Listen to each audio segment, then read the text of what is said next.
और अब श्रोताओं, भारत। जैसा कि आप जानते हैं, भारत के फ्रीलांस पत्रकार मोहम्मद अहमद काज़मी को इस्राइली दूतावास की कार में हुए विस्फोट के आरोप में दिल्ली पुलिस ने गिरफ्तार किया है।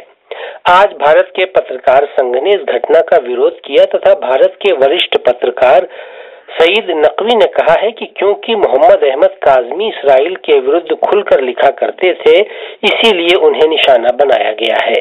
एक रिपोर्ट के साथ शमशाद काज़मी।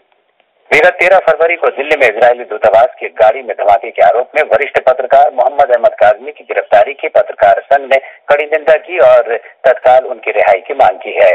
दिल्ली में प्रेस क्लब ऑफ इंडिया में आयोजित एक संवाददाता सम्मेलन को संबोधित करते हुए भारत के वरिष्ठ पत्रकार सईद नकवी ने मोहम्मद अहमद काज़मी की गिरफ्तारी की निंदा की और कहा कि एक पत्रकार को ऐसे गंभीर आरोपों के तहत गिरफ्तार किए जाने से पूरी पत्रकार बिरादरी को धक्का लगा है।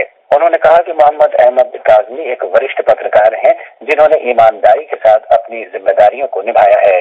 उन्होंने कहा कि वो उक्त पत्रकार को पिछले 15 वर्षों से जानते हैं और चूंकि वे ज़ायोन सरकार के विरुद्ध खुलकर लिखते थे, अतः ऐसा लगता है कि उन्हें इसीलिए निशाना बनाया गया है।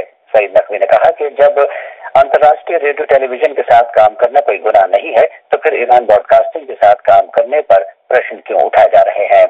पत्रकारों की यूनियन के महासचिव एस.के. पांडे ने भी गिरफ्तारी की निंदा की और इस मुद्दे पर पत्रकारों से एकजुट होने की अपील की। उन्होंने श्री काज़मी को जमानत पर तुरंत रिहा करने और उन पर लगाए गए आरोपों की निष्पक्षता से जांच कराने की मांग की। वरिष्ठ पत्रकार जफर आगा ने भी मोहम्मद अहमद काज़मी की गिरफ्तारी की निंदा की और उनकी रिहाई की मांग की। मोहम्मद अहमद काज़मी के पुत्र शौकत काज़मी ने अपने पिता पर लगाए गए आरोपों को निराधार बताया और उन्हें पूरी तरह खारिज कर दिया। उन्होंने पुलिस द्वारा उनके पिता और उनके घर वालों के साथ दुर्व्यवहार की शिकायत की और पत्रकार बिरादरी से ऐसे कठिन समय में उनका साथ देने का आह्वान किया। इस अवसर पर शिया जामा मस्जिद के इमाम जुमा सैयद अली तकवी, सांसद मोहम्मद अदीब और दिल्ली के विधायक आसिफ मोहम्मद खां भी उपस्थित थे। इसके बाद पत्रकारों के एक प्रतिनिधिमंडल ने सूचना व प्रसारण मंत्री अंबिका सोनी से भेंट की और उनसे इस मामले में हस्तक्षेप करने की अपील की। Shamshad Kazmi, radio Tehran, Delhi. वरिष्ठ धर्मगुरु कल्बे जवाद ने कहा है कि अमेरिका और इसराइल जैसी वर्चस्ववादी शक्तियों के विरुद्ध लिखना ही मोहम्मद अहमद काज़मी का जुर्म है। ब्यौरे के साथ लखनऊ से बाबर नकवी। मजलिस उलमाए हिंद के संयोजक मौलाना कल्बे जवाद ने कहा है कि इजराइल व अमेरिका एक षड्यंत्र के तहत भारत व ईरान के मित्रतापूर्ण संबंधों को खराब करने का कुचक्र रच रहे हैं। उन्होंने कहा कि रेडियो तेहरान के संवाद सूत्र व स्वतंत्र पत्रकार मोहम्मद अहमद काज़मी की दिल्ली पुलिस द्वारा की गई गिरफ्तारी इसी षड्यंत्र का नतीजा है। मौलाना कल्बे जवाद ने इसे प्रेस की स्वतंत्रता पर कुठाराघात की संज्ञा देते हुए कहा कि इजराइल के दबाव में आकर की गई कार्रवाई से ये संकेत देने का प्रयास किया गया है कि जो संगठन या पत्रकार इजराइल व अमेरिका के विरुद्ध जबान चलाने का प्रयास करेगा, उसे दमनकारी नीतियों का सामना करना पड़ेगा, क्योंकि भारतीय गृह मंत्रालय में इन दोनों के एजेंट सेवारत हैं। मौलाना कल्बे जवाद ने इजरायली गतिविधियों का मुख्य केंद्र लखनऊ स्थित एक यहूदी कंपनी को बताते हुए कहा कि इजरायली गुप्तचर संस्था मोसाद के लोग अक्सर यहाँ डेरा डाले रहते हैं, जिन्हें पर्यटन वीजा पर लखनऊ भेजा जाता है। उन्होंने कहा कि काज़मी का कसूर मात्र ये है कि अमेरिका व इजराइल के विरुद्ध उसकी षड्यंत्रकारी नीतियों के आधार पर लिखते रहते हैं तथा ईरान व भारत के संबंधों को मधुर बनाए रखने का प्रयास करते हैं। मौलाना कल्बे जवाद ने केंद्र सरकार को चेतावनी दी है कि अगर 3 दिन के अंदर मोहम्मद अहमद काज़मी को बिना शर्त रिहा न किया गया तो सरकार के विरुद्ध देशव्यापी आंदोलन छेड़ा जाएगा।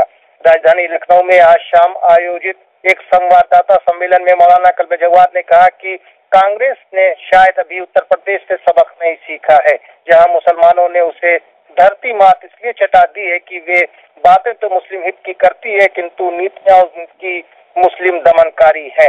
उन्होंने मीडिया के कार्य पद्धति की भी आलोचना करते हुए कहा कि वो पुलिस की गढ़ी कहानी के आधार पर मुसलमानों को आतंकी बनाने में देरी नहीं करती, किंतु जब न्यायालय उसे निर्दोष बता देता है तो वो चुप्पी साध लेते हैं।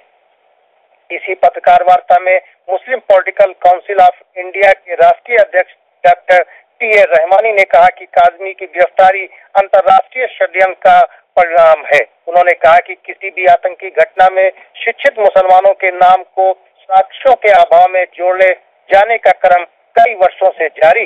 उन्होंने केंद्र सरकार की आलोचना करते हुए कहा कि यूपीए सरकार ने न सिर्फ अपनी धर्मनिरपेक्ष छवि को दागदार कर लिया है, बल्कि उसने अपनी निष्पक्ष स्वतंत्र विदेश नीति को अमेरिका व इजराइल के हाथों गिरवी रख दी है।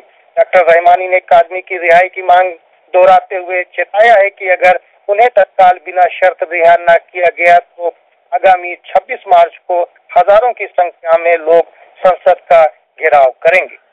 Babar Naqvi, radio Tehran, Lucknow. श्रोताओं, Muslim political council of India के राष्ट्रीय अध्यक्ष टी.ए. रहमानी से जब मैंने मोहम्मद अहमद काज़मी की गिरफ्तारी के संबंध में उनके विचार जानने चाहे तो उन्होंने कहा, देखिए, इंतहाई शर्मनाक, इंतहाई अफसोसनाक और काबिल मजम्मत है कि इंतहाई सीनियर, मोतबर और इंसाफ पसंद सहाफी को एक ऐसे इल्जाम में गिरफ्तार किया गया है कि जो इल्जाम बहुत छोटे क्रिमिनल लोगों पर लगाए जाते हैं।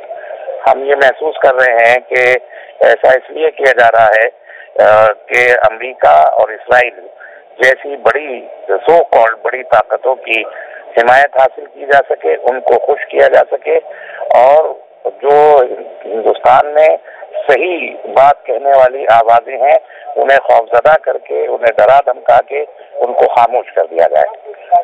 देखिए, काज़मी साहब का जो 20 साल का जो बैकग्राउंड है वो सहाफियाना है सिर्फ, और किसी किस्म का उनका सिर्फ एक बैकग्राउंड है कि वो अमेरिका के खिलाफ, इस्तेमार के खिलाफ और ज़ियोनिज़्म के खिलाफ लिखते रहे हैं।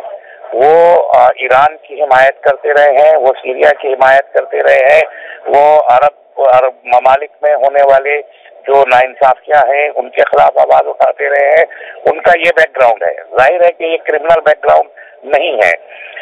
एक दूसरी सतह पर यहाँ एक एहसास ये भी मौजूद है मुल्क के तमाम लोगों में, कि जो तमाम इंसाफ पसंद लोगों में, कि हिंदुस्तान की सुराग रसा एजेंसियां सही बात कहने से कतरा रही है या अपनी तफ्तीश में नाकाम हो गई हैं और उस नाकामी को छुपाने के लिए इजराइल और अमेरिका के ख्वाहिश के मुताबिक उनके दबाव में उनको कोई किसी न किसी को गिरफ्तार करना है तो दो मकसद हल कर लिए जाए। उसके जरिए एक सहाफी को उठा के उनको पूरे सहाफी बरादरी को दबा भी दिया जाए और किसी को गिरफ्तार भी कर लिया जाए। तो दोनों मकासद इस तरह हल हो जाते हैं।